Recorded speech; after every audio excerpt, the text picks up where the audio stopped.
හොඳින් බලන්න බැලූ බැල්මටම හරිම හුරුතල් රිලා පැංචෙක් නේද? බොහෝ රිලව් දැකලා තිබ්බට රිලා නර්තනයක් දැකලා තියෙද බලන්න. තව ගමනකුත් පයින්න බලන්න. හරි. තවත් එකක්. හරි. කොහමද සිංහල රජ කාලේ ආදි කාලේ මිනිසුන්ට රජ්ජුරුව නඩුවක් කාලා පරිවිච්ච මිනිහට උල තිබ්බ තාලේ පරිස්සමෙන් ටිකක් ඉන්නකෝ. ගන්නකො ලස්සන පිනුමක් එහෙම දුමින් පෙන්නලා. ආවි ගැහුව නේද පිනුමක්? තව එකකුත් හොඳක් බෙල්ලක් කඩා ගන්න නැතුව ගහලා පෙන්නන්න ඕනේ. කුංචිරාලා ගහන්නකෝ. ආවි හොඳ ලස්සන සරකස් ගන්නවලු කුංචිරාලට ගහන්නකෝ සරකස් පිනුම. ඕම් බලන්න රිලාරාලගේ සර්කස් කොහමද කියලා. තව එකකුත් ගහලා සර්කස් පැසිපියා වැටුනොත් ලෙලි ගියා. පුංචිරාලගේ සර්කස්. ඉතින් කොහමද ආතල සීයල ඉන්නවා කෙවිත්ත කර උඩ තියාගෙන හරක් ටික දක්කපු. මෙතෙන් සිට දිගටම පුංචිරාලගේ වැඩකිඩ. එළි වෙන ජාමටලු හොඳ සෙල්ලම්. වත්තකට පැන්නද කුඹුරකට පැන්නද කියලා එළුව හරක් මේචල් ගෙවුවා නේද?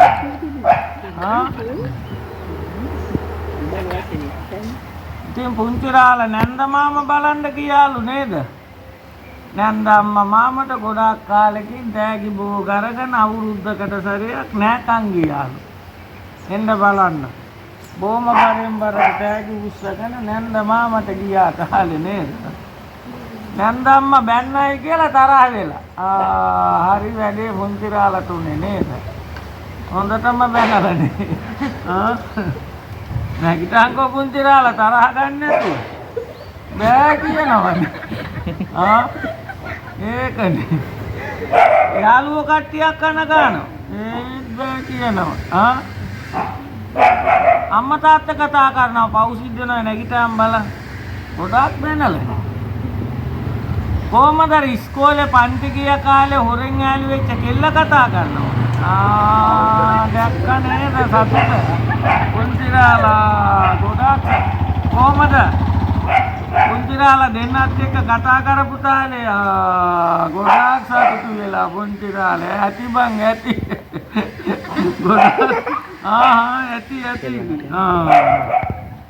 ඉතින් පුංචිරාලා කියන ශ්‍රී කරනවා නම් මේ වලාගෙන් පැනගෙන එන්නකො පුංචිරාලා ලස්සනට. හරි.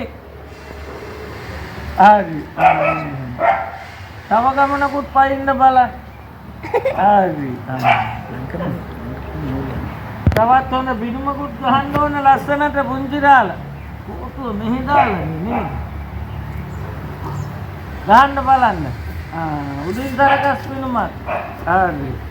පිටිපස්සට බල්ටි ගන්නවා. අන්න එහෙම. තව බල්ටියක්. හරි. තවත් එකක්. හරි.